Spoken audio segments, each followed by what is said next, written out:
l'opportunité de parler sur les finances selon la Bible parce que c'est un sujet qui est proche de mon cœur et j'ai pas vraiment le don d'enseignement. Okay? Je vais vous dire carrément, là, j'ai pas ce don-là. Mais Dieu m'a montré parce que j'ai préparé quelque chose, puis ce matin, il m'a dit, Lisa, partage ton expérience personnelle. Qu'est-ce que je t'ai montré depuis, je suis née nouveau en 2006. Puis c'est vrai que j'ai appris à beaucoup à travers les finances avec Dieu pendant les dernières 12 années. Là. Alors, j'ai dit, OK, je vais partager une histoire avec vous, qu'est-ce qui m'est arrivé depuis 2009 jusqu'à aujourd'hui. Et ça va vous aider à mieux comprendre pourquoi je vous donne ces versets-là, comment je les ai classés.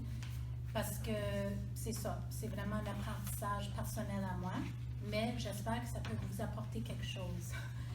Moi, j'ai apporté ces enseignements à mes enfants. Je ne dis pas qu'ils les appliquent à 100% aujourd'hui. J'ai une fille de 21 ans aujourd'hui, c'est sa fête.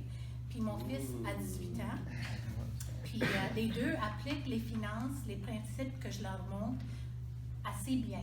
Et je peux vous dire qu'ils voient vraiment la bénédiction de Dieu dans leur vie aussi.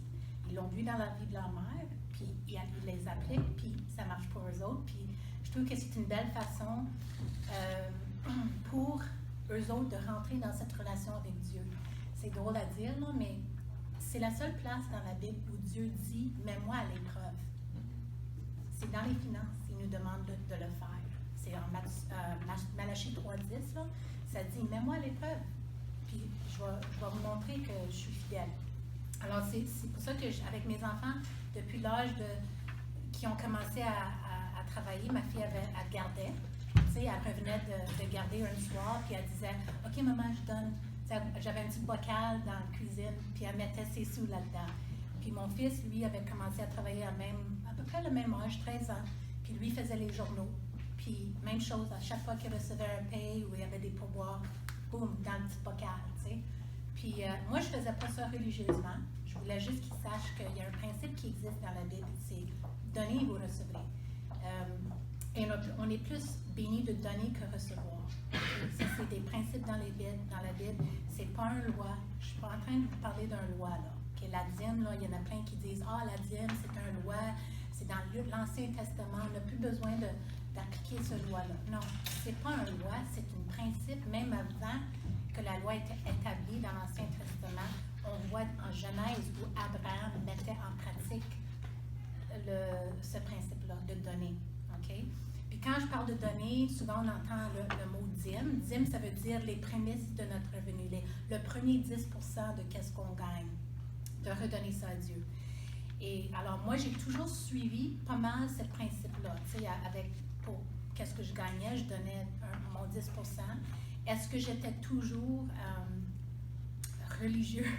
Je ne veux pas dire ça, mais est-ce que j'étais toujours à tous les mois? Non. Au début, je mettais Dieu au défi, mais des fois, ma foi n'était pas rendue là encore. Des fois, je me voyais mon mois, là, j'ai dit, je ne fais pas mon mois, je ne passe pas mon mois, je ne peux pas donner, là, tu sais, je le voyais, tu sais. Mais avec le temps, Dieu m'a dit, garde ça, tu sais, c'est par la foi. Tout est par la foi avec Dieu. Alors, si on obéit à Dieu, à ses principes, là, on voit la main de Dieu. Puis, il y avait des fois où je le faisais par la foi parce que je ne voyais vraiment pas comment j'étais pour faire mon mois, mais je le faisais pareil. J'ai jamais manqué. Jamais. Pas une fois.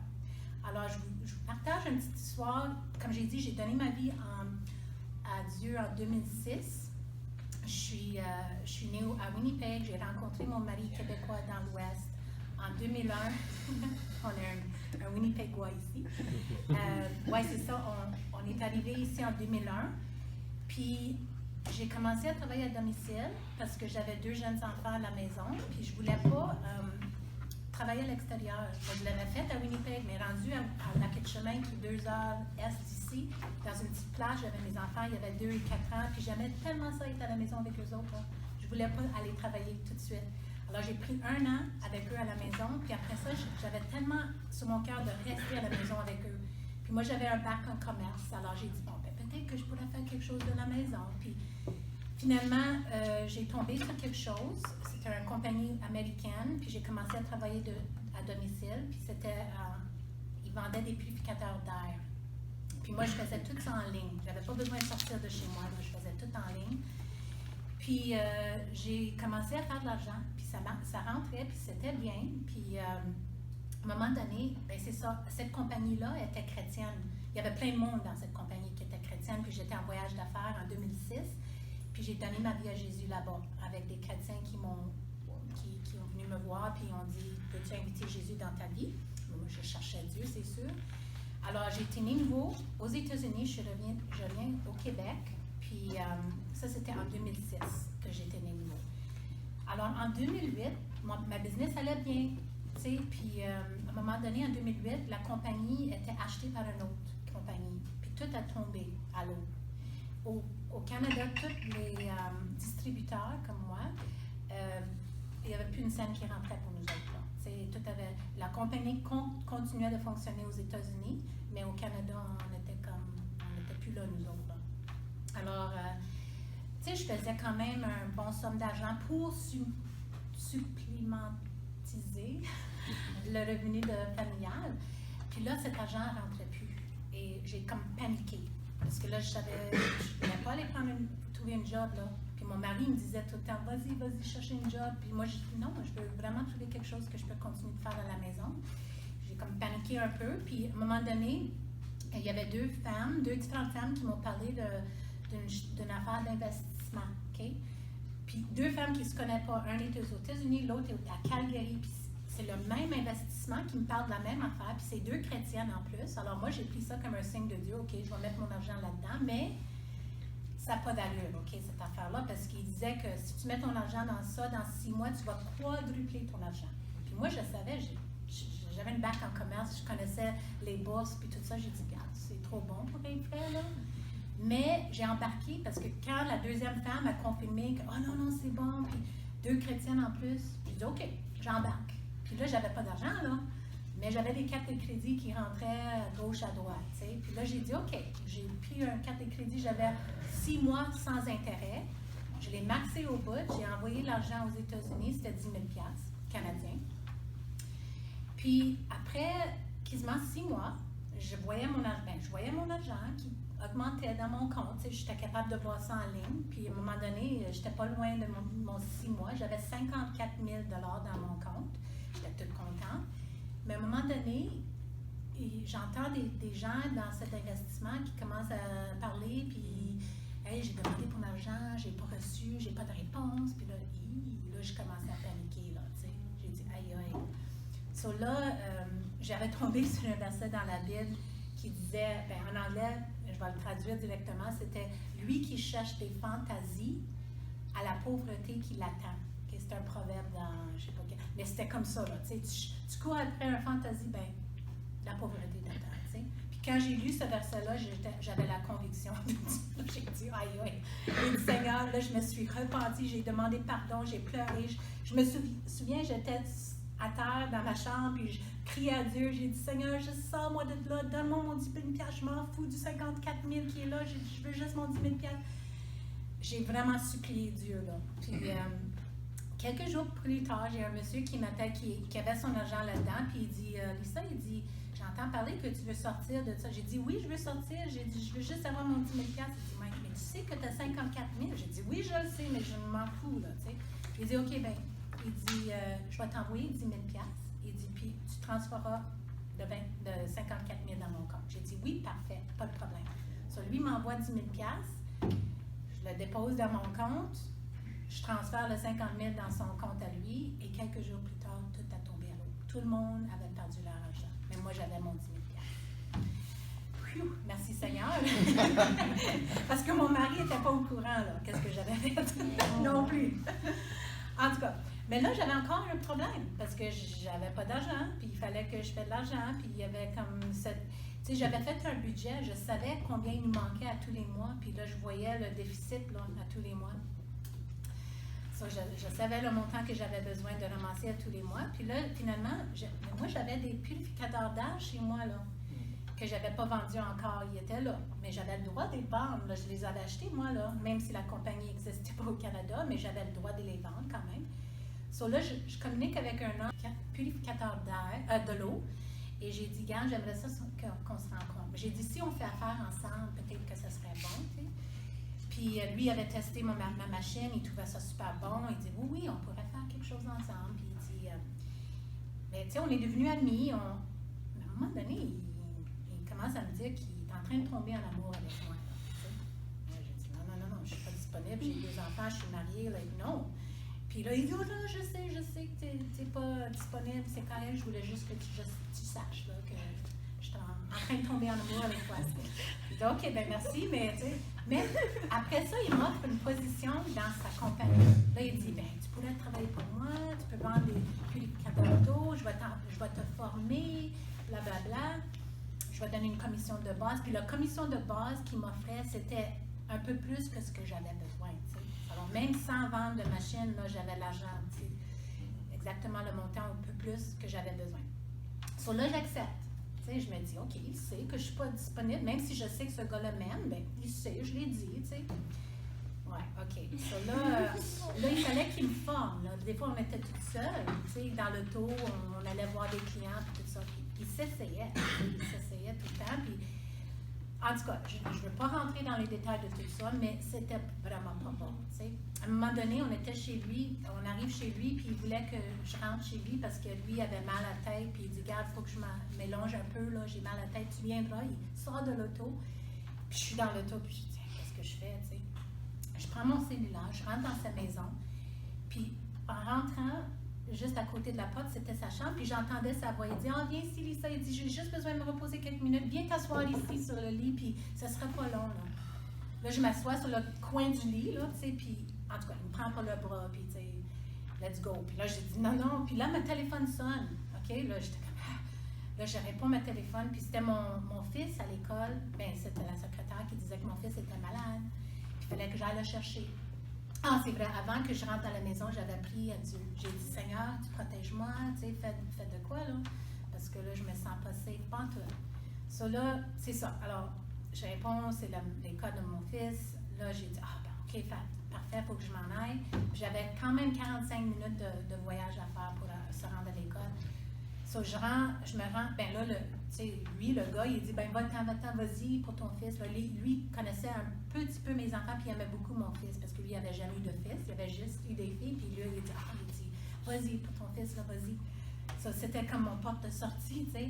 Puis rendu à la quai de chemin, ben là, j'ai été voir, puis mon fils était chez les grands-parents, quand je suis rendue là, puis j'ai été voir, puis mon fils était correct. Il n'y avait absolument rien de mal avec lui. Puis là, j'ai dit, ben, pourquoi tu es partie de l'école? Il dit, ben, en rentrant au récré, je sentais mal, quand j'avais mal au cœur. Ça, j'ai été au bureau. Mais il dit, non, ça passe, maman, je ne plus rien. J'ai dit, oh, wow. Puis j'ai dit, à quelle heure tu es rentré du récré? Il dit, 2h moins 10. Puis c'est exactement au moment quasiment que je priais à Dieu qu'il fait quelque chose, là. Tu sais, pour moi, c'est fou, là. Mais je sais que c'était vraiment Dieu qui m'a protégée. Puis, après ça, ben c'est ça. Là, j'ai tassé toute cette histoire-là. Après ça, là, j'avais appris une leçon là-dedans aussi. Tu sais, j'apprenais des affaires là, avec tout ça. Mais tu sais, j'ai jamais demandé Dieu. J'avais jamais mis ma confiance en Dieu de m'aider dans un emploi. Je prenais tu sais, je prenais des mauvaises décisions sans lui. Tu sais. Puis à un moment donné, après ça, j'ai dit, OK, Seigneur, là, je te fais confiance. Ben lui m'a dit, fais-moi confiance, Lisa. Tourne vers moi, je vais t'aider. Tu ne l'as pas demandé? Tu ne m'as pas demandé de t'aider, là? J'ai dit, oui, c'est vrai, je ne t'ai pas demandé. So, là, j'ai vraiment relâché tout à Dieu. Puis j'ai dit, Seigneur, tu sais le montant que j'ai besoin pour rester à la maison avec mes enfants? Je crois que c'est ta volonté que je sois là. Alors, j'ai dit, je te donne ça, puis fais ce que tu veux avec. Puis, ma fille, elle arrive de l'école. C'est vrai que Dieu m'avait dit, prends soin de mes choses et je vais prendre soin de tes choses. C'est vraiment Matthieu 6, 33, il m'a donné ce verset-là. So là, ma fille arrive de l'école quelques jours plus tard, puis elle me disait que son amie à l'école avait du leucémie. Elle était en 6e année, puis son amie avait du leucémie, puis elle avait annoncé ça à l'école, puis moi, je connaissais la maman, elle était nouveau à la quai de chemin, c'était une maman monoparentale, elle travaillait fort dans un restaurant, elle avait 2 enfants, puis je voyais cette dame-là, comment elle était épuisée. Je la voyais là, puis on voyait qu'elle n'avait pas de joie, elle était épuisée. Puis là, quand ma fille m'a dit ça, j'ai dit, j'ai été marcher, puis je dis à Dieu, tu sais, j'ai pas d'argent, je peux pas aider cette femme-là. Puis Mais là, j'arrive de ma marche, puis je commence à préparer mon souper, puis je sors un livre de recettes. Puis le livre de recettes, c'était un livre que mon mari avait fait avec ses élèves à l'école, parce que lui, il est enseignant. Puis c'était pour ramasser des fonds pour je ne sais pas quoi, là. Mais ils ont ramassé des fonds, ils ont fait un livre de recettes, puis ils ont vendu ça, puis ils ont fait de l'argent avec ça. So là, j'ai dit, aïe, j'ai dit, c'est une bonne idée, on pourrait faire un livre de recettes à l'école, ramasser plein de recettes des élèves à l'école, faire un livre de recettes, le vendre, puis ça va ramasser des fonds pour la maman, J'annonce ça à ma fille, elle pense c'est super bonne idée, maman, elle ramasse ses 2-3 amis. Puis une des amies, c'était la fille du directrice à l'école. So là, on a passé tout l'été en faisant ces livres de recettes-là. On avait fait, je ne sais pas combien, là, mais on a fait plein de livres de recettes. Puis on allait à l'école parce qu'il y avait tous les matériels qu'on avait besoin. Puis la directrice, elle trouvait ça génial. Elle a dit oui, c'est bonne idée, blablabla. So, à l'entrée de l'école, on a vendu les livres de recettes, puis on a fait 700 $. Puis j'étais tellement contente. Mais il y avait un monsieur qui vient me voir, puis il dit, hey, Lisa, il dit, je trouve que c'est vraiment beau ton projet. Il dit, j'aimerais ça t'offrir quelque chose pour ce cause-là. Puis lui, c'était un directeur pour un organisme qui prenait soin des personnes avec de la santé mentale. Puis il faisait des choses artisanales pour les occuper dans la journée. Il faisait plein d'affaires. Puis il avait fait des savons artisanaux. Puis il y avait tout un gros boîte de savon. Puis il dit, moi, je vous offre ça pour vendre, pour ce cause-là. Il dit, pas d'autre cause, c'est pour cette famille-là que je te le donne pour ça seulement. Je dis, c'est merveilleux. Alors, au premier bulletin, on se ressemble ensemble, tous les enfants dans le groupe avec les femmes de ma fille, puis on vend les savons, puis on avait fait un autre 1300 $ avec les savons. Alors, à la fin de tout ça, on avait, on avait 2000 $. J'avais un chèque de 2000 $ pour présenter à la mère. Puis elle pleurait, la maman, elle pleurait, elle dit, wow, elle dit, c'était au mois d'octobre, fin octobre, puis elle dit, j'avais besoin de cet argent-là justement parce que sa fille était à l'hôpital pour des traitements, c'était long terme, puis c'était 45 minutes de route. Dans la Beauce, l'hiver, là, tu as besoin des bons pneus d'hiver. C'est pas juste des all seasons, là, c'est vraiment des bons pneus. Puis elle disait, j'avais pas d'argent pour m'acheter des pneus d'hiver. Puis là, elle avait l'argent pour ses pneus d'hiver, elle pleurait, elle était toute contente. J'étais comme tellement wow, comment Dieu il travaille. So là, après ça, la directrice à l'école, avec tout ce qui est arrivé, elle était très touchée par tout ça. Puis un jour, elle m'appelle à la maison et elle dit, Lisa, elle dit, j'aimerais ça t'offrir quelque chose. J'ai dit, ouais, OK. Elle dit, toi, tu travailles pas? J'ai dit, pas présentement, là. Puis elle dit, moi, j'aimerais ça que tu viennes à l'école pour 2 heures à chaque jour, de 11 heures à 1 heure, puis que tu donnes faire des exercices avec les jeunes à l'école. Elle dit, OK. Elle dit, oui, elle dit, faut faire bouger les enfants. Ils ne bougent plus, là. Elle dit, moi, je veux faire bouger les enfants, puis je vais te mettre je vais te donner ça comme un petit revenu, là, que tu peux faire. Alors, c'était 10 heures par semaine, puis elle me payait assez bien, là, puis vraiment, là, le montant qu'elle me donnait à tous les mois, c'était le montant que j'avais besoin. Le budget que j'avais fait, là, je savais le montant que j'avais besoin, c'était vraiment le montant quasiment à la scène, OK? J'étais comme, wow! So, c'est pas une grosse job, là, OK? Moi, mais j'étais contente parce que j'avais quand même ça, là. Je pouvais rester à la maison avec mes enfants, ça ne nuisait pas à ma vie avec mes enfants à la maison, puis en tout cas. So là, je fais ça pendant 1 an et demi. Puis pendant cet an et demi-là, j'ai pris des cours sur l'Internet, comment faire du marketing en ligne, digital marketing. Parce que avec la compagnie où je vendais des purificateurs d'air, c'est ça, je faisais tout en ligne, mais moi j'ai dit, pourquoi que je ne pourrais pas faire ça pour d'autres clients, là, tu sais? Alors j'ai pris des leçons comment faire vraiment du digital marketing digital. Puis après 1 an et demi de faire des études là-dedans, puis travailler pour l'école, mon beau-frère m'appelle, c'était le jour de ma fête, puis il m'appelle pour me souhaiter bonne fête, puis il dit, moi j'ai une compagnie qui, peut-être que ça t'intéresserait de travailler pour eux autres. Lui, il est à Winnipeg, mais il savait que je prenais des cours, puis il cherche quelqu'un, je pense, qui fait qu'est-ce que tu es en train d'apprendre.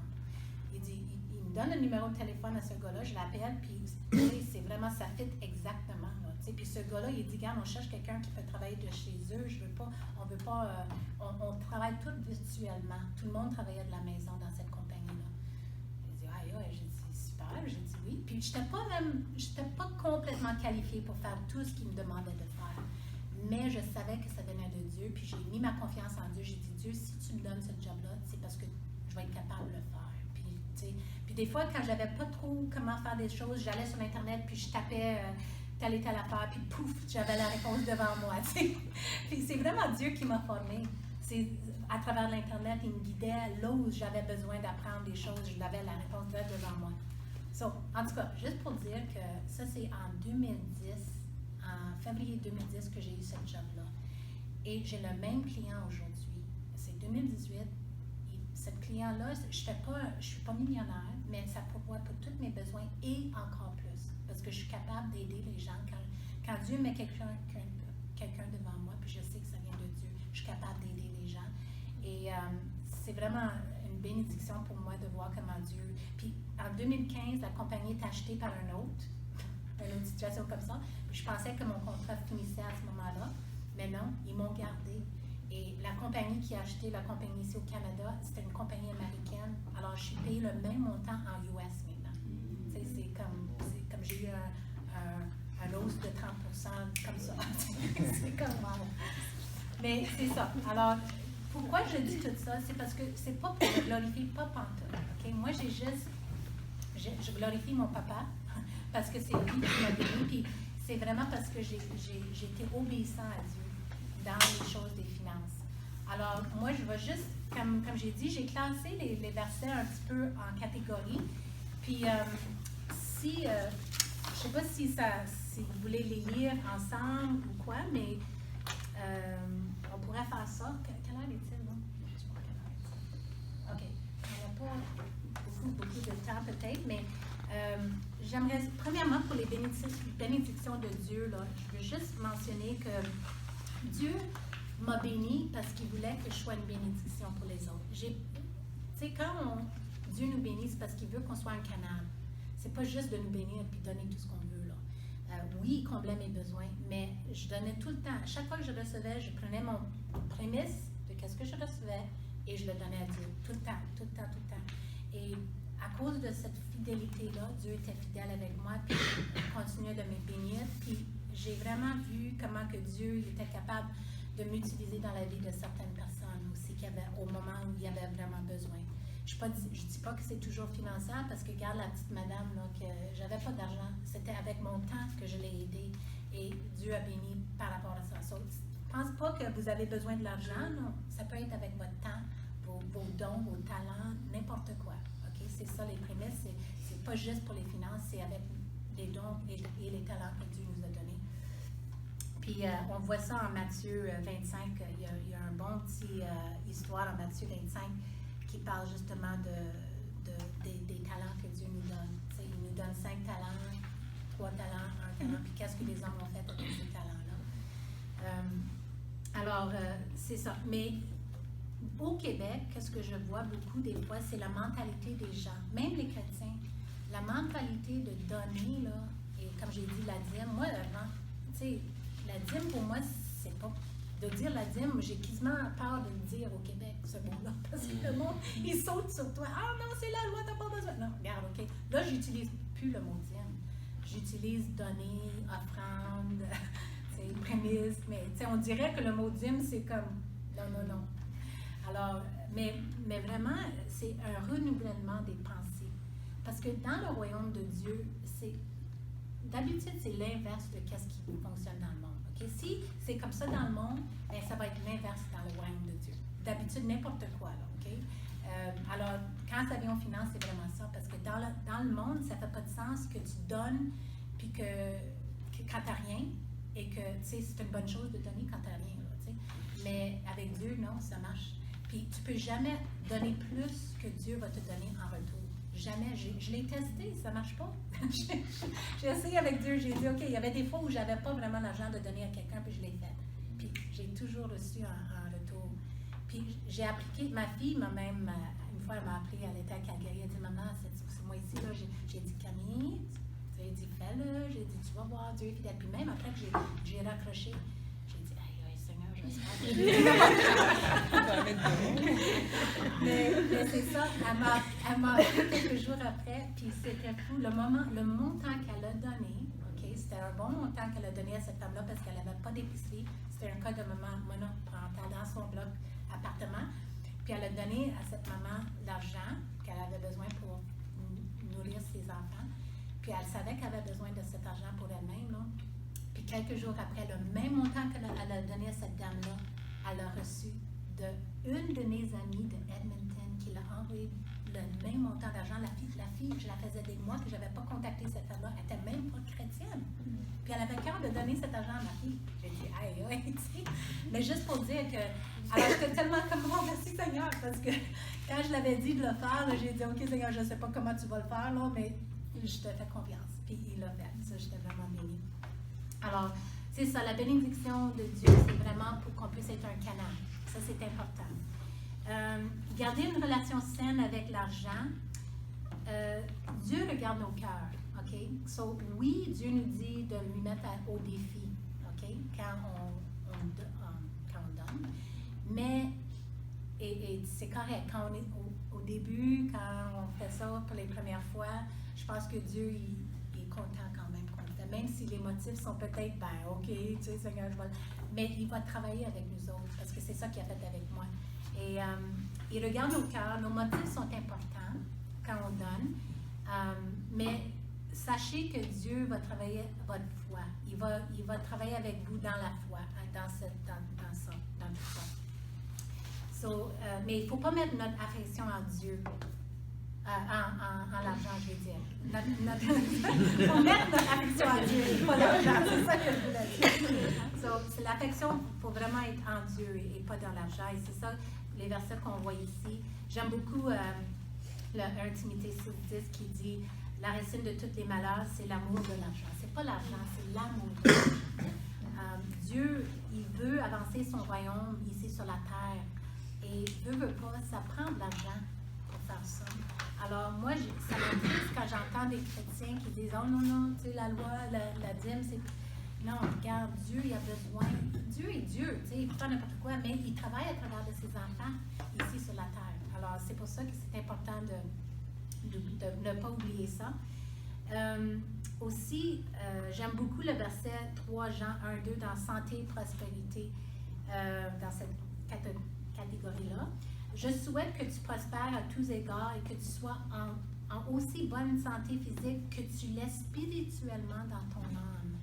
Ça, là, ce verset-là, c'était comme... Dieu me donnait plein de révélations avec ce verset-là, mais une des révélations qu'il m'a données, c'est que, il veut nous prospérer spirituellement, physiquement et matériellement. Alors, c'est vraiment à tous égards, c'est ça qu'il dit dans ce verset-là. Mais la prospérité, en hébreu, c'est shalom. Shalom, ça veut dire rien de manquant, rien de brisé. Okay? Ça, c'est vraiment par rapport à tous les aspects de notre vie. Pas juste la paix, mais la prospérité à tous égards, spirituellement, matériellement, physiquement.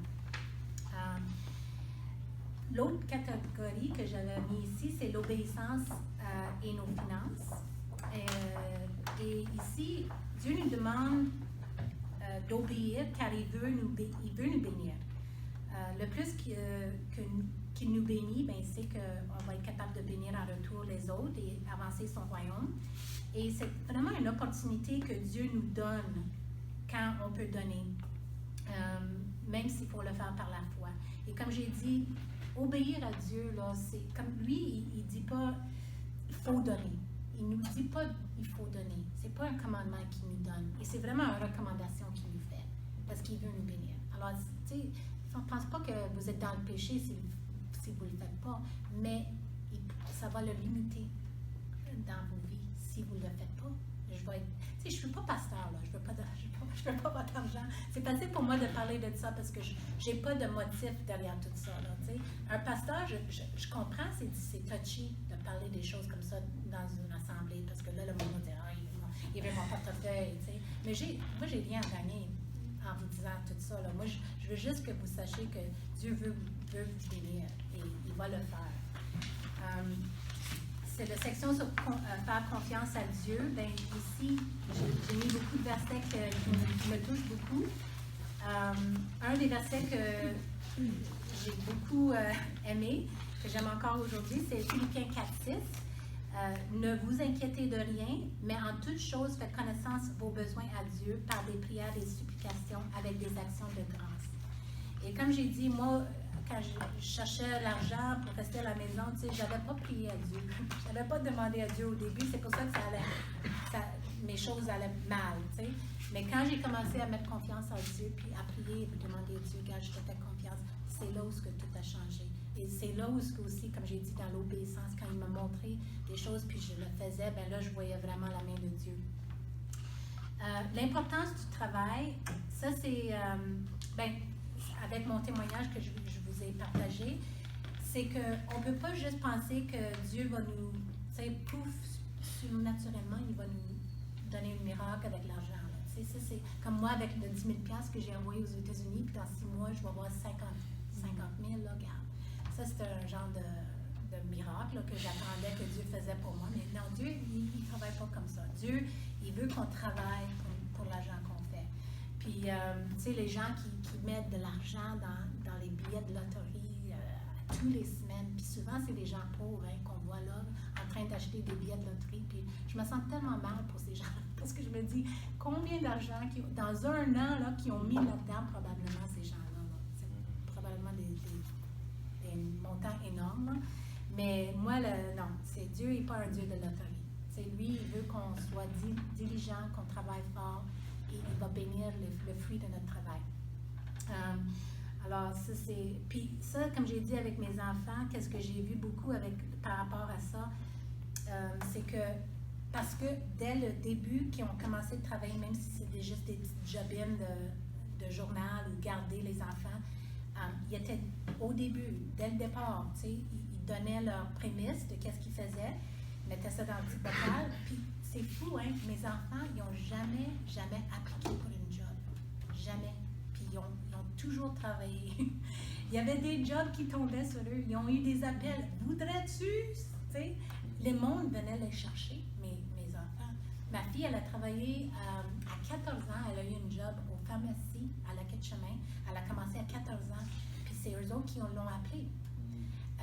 Puis quand elle est partie pour aller dans l'Ouest à 17 ans, je vais parler un peu de ça aussi plus tard, là, dans le côté investissement. Moi, j'avais dit à mes enfants, OK, tu mets 10% pour Dieu, pour avancer le royaume de Dieu, mais mets un autre 10%, sauve tes sous. Commence à avoir un petit épargne, à côté. Puis, moi, j'avais demandé à mes enfants, j'avais dit, on pourrait mettre tes sous dans un genre de fonds mutuel. Pas juste un compte à banque qui fait 1%. Là. Ils ont commencé à mettre leurs sous dans un fonds mutuel.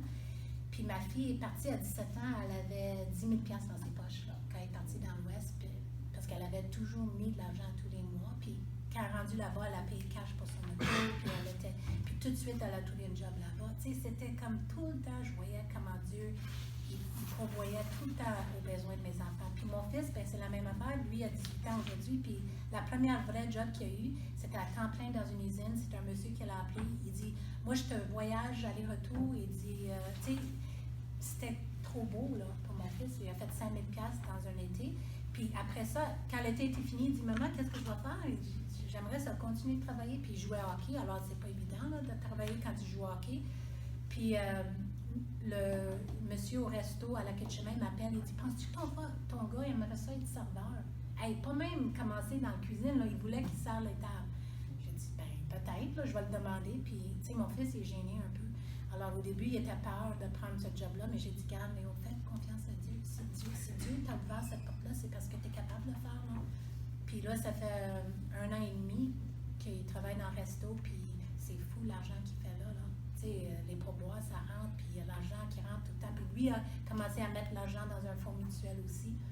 Et puis, il voit son argent grossir, puis c'est merveilleux. Puis, c'est une chose que j'avais appris jeune aussi, même quand c'est parce que quand je pense qu'ils disent à 25 ans, si tu commences à mettre 65 $ par mois dans un fonds mutuel qui, disons, fait à peu près 9 à 10 % par année. À l'âge de 65 ans, tu vas avoir $1 million dans ton compte. C'est fou, mais c'est vrai. Alors, tu sais, le plus jeune que vous êtes, vous pouvez commencer. C'est 65$ par mois, c'est pas beaucoup. Là. Si vous pensez, ben, ça dépend de ce que vous êtes rendu aujourd'hui, là, mais c'est pas beaucoup. Alors, je vous partage ça parce qu'on n'entend pas parler de ça. On pense pas, tu sais, $1 million. Non, c'est pas. Tu commences jeune, un petit peu à tous les mois, puis ça grossit, ça grossit. Alors, c'est ça. Connaître les conditions de vos finances. Bien, pour moi, c'est important de savoir, comme j'ai dit, j'ai parlé de budget tantôt.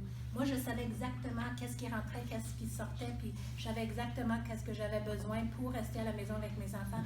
C'est important de faire un budget. C'est très important de faire un budget. Puis savoir où est-ce que votre argent va à tous les mois. Tu sais, ça rentre, mais où est-ce que ça sort où, là, tu sais. Alors, ça, c'est une autre affaire. Je sais que ma fille, elle n'avait jamais fait un budget. Quand elle est rendue à Alberta, elle a fait son secondaire 6 là-bas, comme son dernière année de secondaire là-bas, pour ne pas faire de cégep. Puis elle a rentré à l'université. Puis là-bas, il donnait des cours de budgeting à l'école. Ouais, c'était bon. J'ai dit, wow, je suis contente d'entendre ça parce que souvent, dans les écoles secondaires, on ne fait pas de budgeting. On ne parle pas des finances ou rien. J'étais vraiment contente. Puis là, elle fait son budget. Elle sait exactement tous les mois qu'est-ce qui rentre, qu'est-ce qui sort. Puis c'est vraiment bon. Épargner et investir, ben là, on vient juste de parler de ça. Dépenser.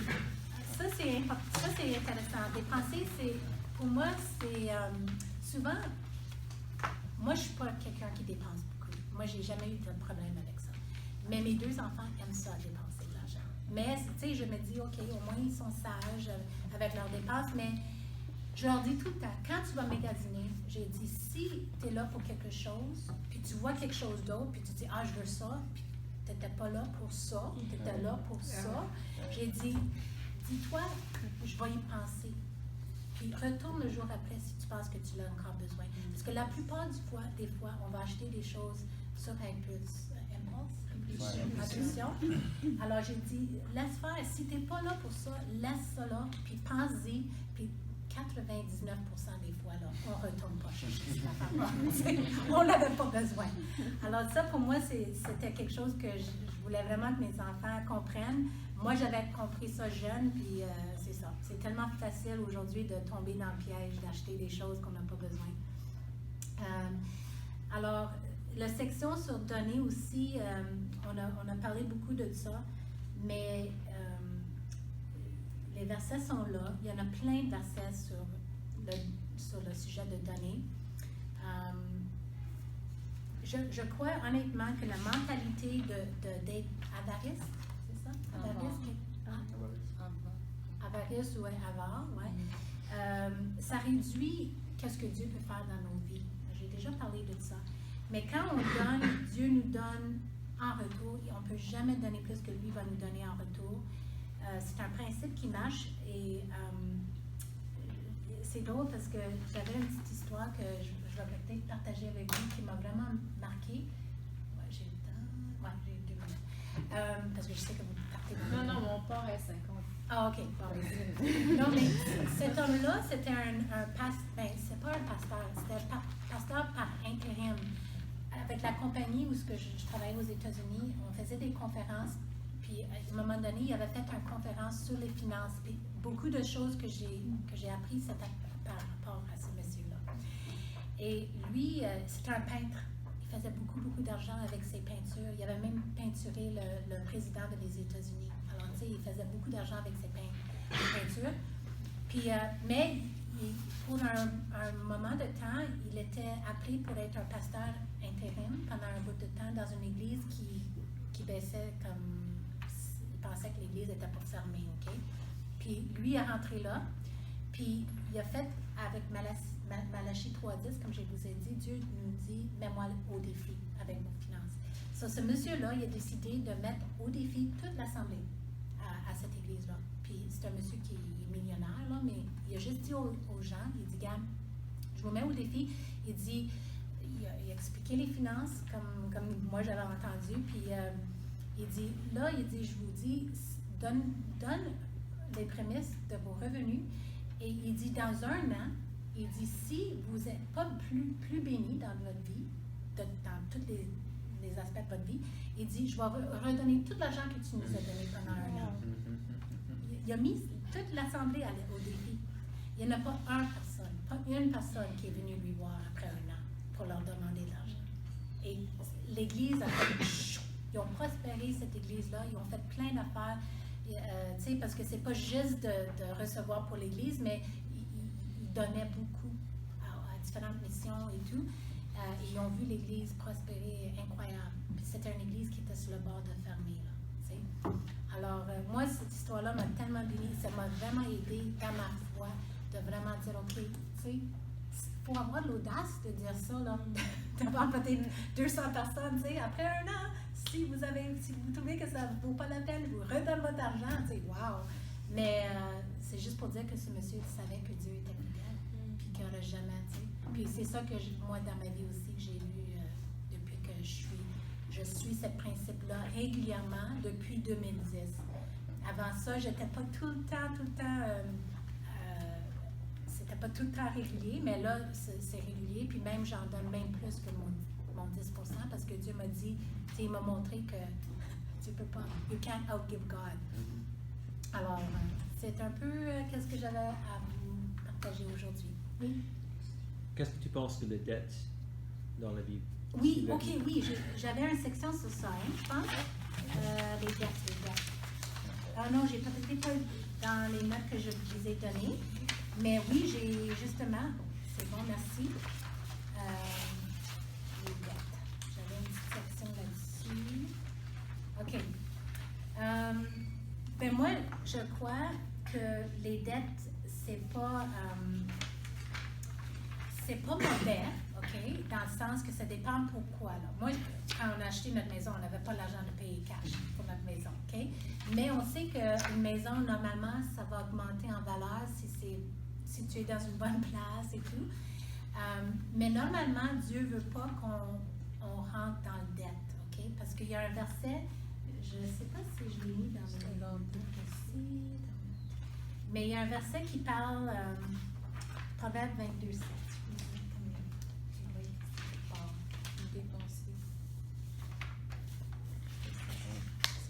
En tout cas, c'est le riche domine sur la pauvre. c'est où? C'est-tu dans la fin? Oui, ils sont là. 22,7? Oui. Oui, dépenser. Ah, dépenses, OK. Ouais. OK, là. Oui, OK, les pauvres sont dominés par les riches. Ceux qui ont des dettes sont prisonniers de ceux qui leur prêtent de l'argent. C'est fort, hein? On devient vraiment des prisonniers quand on est endetté. Et moi, aujourd'hui, je suis debt-free, comme on dit en anglais. J'ai aucun dette. Même, j'aime pas utiliser une carte de crédit. Honnêtement, là, j'en ai des cartes de crédit. Je l'utilise pour mon travail quand il faut que j'achète des choses en ligne. Mais d'habitude, c'est mon carte de débit tout le temps. Parce que je veux voir vraiment où est-ce que je suis rendue, là, tu sais.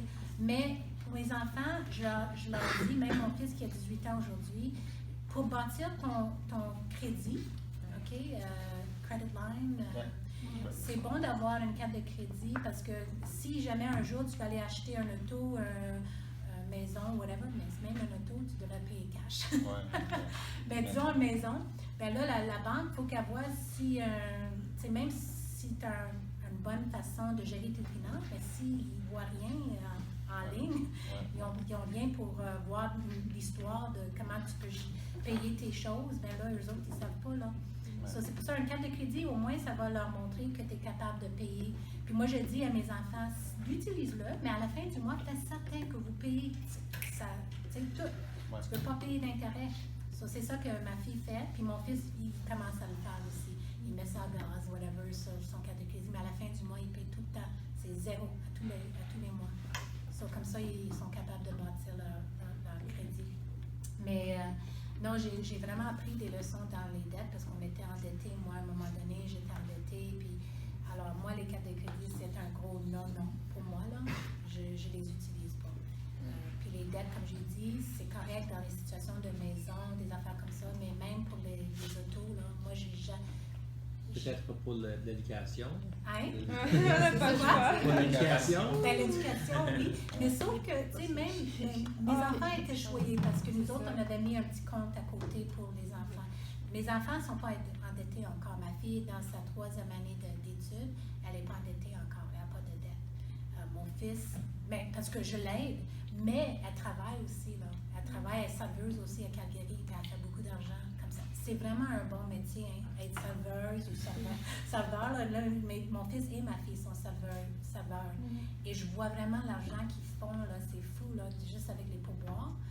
Puis ça leur aide beaucoup, là. T'sais, nous autres, on paye l'éducation des enfants, mais eux autres, ils payent leurs dépenses, ils payent tout. Nous autres, on paye juste l'éducation. Alors, yeah. En période de dette, comme une maison, j'ai une question. Disons,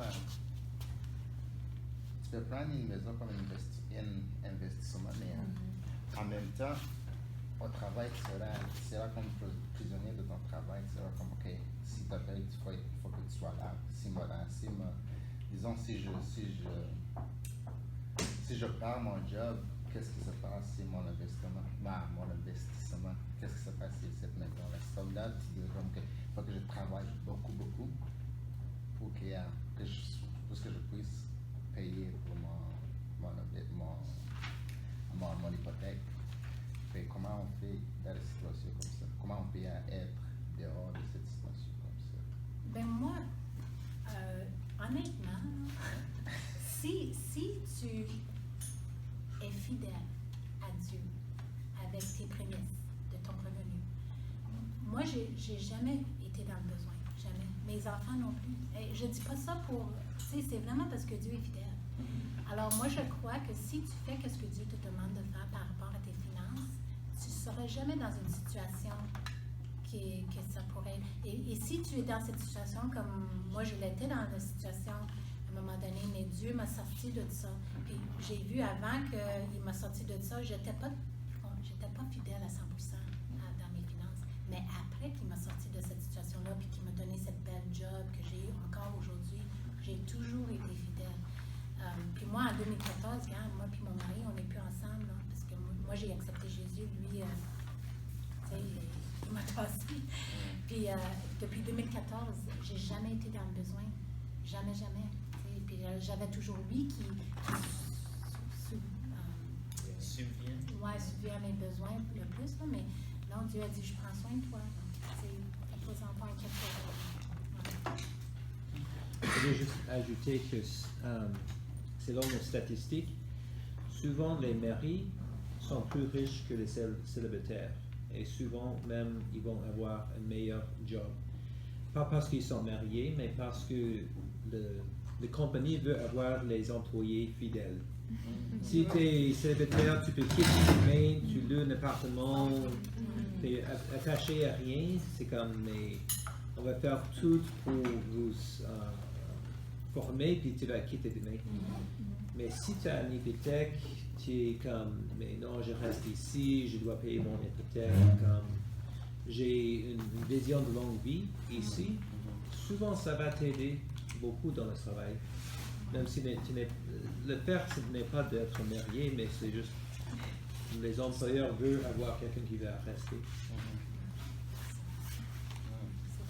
Puis aussi la Bible, c'est ton salaire net ou après les déductions? L'argent que tu as dans tes poches.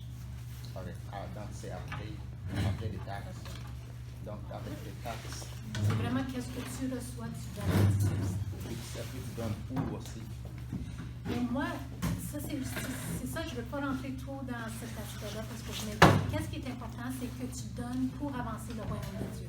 Alors, moi, avec ma fille, comme j'ai dit, elle m'a appelé une fois, elle a dit, maman, cette famille-là, ils ont besoin de l'argent, je l'ai, mais elle avait l'argent, mais elle savait qu'elle avait besoin, mais j'ai dit, donne-le quand même. Puis c'était un montant qu'elle devait donner à l'église, tu sais. J'ai dit, regarde, prends cet argent-là, donne-le à la madame, au lieu de donner à ton église. Puis j'ai dit, dis que c'est Dieu qui t'a mis sur ton cœur, que ça ne vient pas de toi, que ça vient de Dieu. j'ai dit, tu ne veux pas te glorifier là-dedans. Alors même quand je donne l'argent à quelqu'un, si ce n'est pas à l'Église, je vais leur dire, ça vient de Dieu. Parce que je veux glorifier Dieu et pas moi-même. Puis ça donne une façon de témoigner aussi aux gens. Parce que là, ils vont dire, ah, wow, merci, tu sais, puis là, je vais dire, ben Dieu a transformé ma vie, puis, tu sais, je veux juste te bénir avec ça. Puis ça donne une façon d'évangéliser. J'aime beaucoup la façon dont tu nous aides à percevoir la dîme. C'est pas comme un fardeau. Parfois, certains prennent ça pour un fardeau. Tu as la joie de donner, par exemple, tu as en tête quoi? Le royaume de Dieu doit être avancé. Tu donnes pour faire avancer le royaume de Dieu. Et puis tu donnes, c'est pas juste pour montrer que tu respectes le principe, tu es fidèle, mais toute la gloire revient à Dieu. Amen. C'est ça, exactement. Puis c'est comme ça qu'on devrait donner. Ouais, c'est ça. Nous, ce qu'on fait, c'est on a un autre compte et chaque fois qu'on reçoit de l'argent, on met ça dans le compte. Et normalement, la plupart va vers notre église, mais on garde toujours comme bon montant dedans. Et s'il y a un besoin, on a de l'argent et on est prêt à servir le monde avec cet argent. Et même des fois, parce que on est missionnaire, des fois on manque de fonds et on veut faire quelque chose pour Dieu, et il y a de l'argent dedans pour l'œuvre de Dieu. Ben oui, c'est ça, exactement. C'est l'œuvre que tu fais pour Dieu. Ouais, c'est ça. Oui. Une question. Par rapport à la dîme, est-ce que la dîme, c'est 10% du revenu du travail ou bien même une bourse ou bien un cadeau d'un parent? Une bourse, tu veux dire, tu n'as pas besoin de rembourser? Non, une bourse, par exemple l'école ou bien... C'est l'argent qui te donne? Ouais, oui. Oui, c'est 10% sur tout. Moi, quand je reçois même l'argent pour ma fête, ma mère m'envoie toujours de l'argent à Noël, à ma fête. Je prends 10% de tout l'argent que je reçois. C'est pas juste mon revenu, là. Ouais. Les prémices, c'est vraiment tout ce que tu reçois, tu peux le donner. Ça peut être une bourse, oui. Puis là, tu vas dire, oh, ben, j'ai besoin de ça pour mes études. Mais c'est ça, Dieu, tu peux pas jamais, OK, God. Tu sais, il va, je sais pas comment il va le faire, mais il va le faire. Amen. Mais il ne faut pas être religieux là-dedans non plus. Je veux pas que le monde dise, ah, ben, il faut que... Non, va avec ton cœur. Mais tu vas voir que quand tu le fais, de plus en plus que tu vas le faire, tu vas voir la fidélité de Dieu. Et c'est comme ça qu'il va travailler avec toi et avec chacun de nous. C'est un step de fois à la fois, tu sais. Parce que moi, au début, c'était pas comme ça partout, mais je suis rendue là aujourd'hui après 16 ans, 12 ans avec le Seigneur. Tu sais, j'ai appris plein d'affaires, puis aujourd'hui, je sais que c'est ça. C'est un acheminement pour chaque personne. C'est un acheminement personnel. Mais si mon histoire peut juste vous encourager que, tu sais, Dieu est fidèle. Et il va prendre soin de vous quand on suit ses principes là-dessus. Parce que, comme j'ai dit, c'est la seule place vraiment qui dit, regarde, mets-moi au défi. Et on ne peut pas... c'est ça, il est fidèle. Peux-tu finir dans la prière? Oui, OK, super. Merci, Seigneur. J'avais mis une prière ici, puis merci, Seigneur, pour ce temps ensemble aujourd'hui, Père Céleste. Merci pour ce que tu as donné à chacun de nous, que nous puissions sincèrement gérer nos finances de la manière qui te plaît. Donne-nous le courage d'obéir et de donner ce que tu nous demandes de donner en tout temps. Aide-nous, Seigneur, à ne pas être trompés par le désir d'argent, de possession et des choses, ni à poursuivre ces choses, mais plutôt que nous pouvons toujours te poursuivre en premier. Au nom de Jésus. Amen. Amen.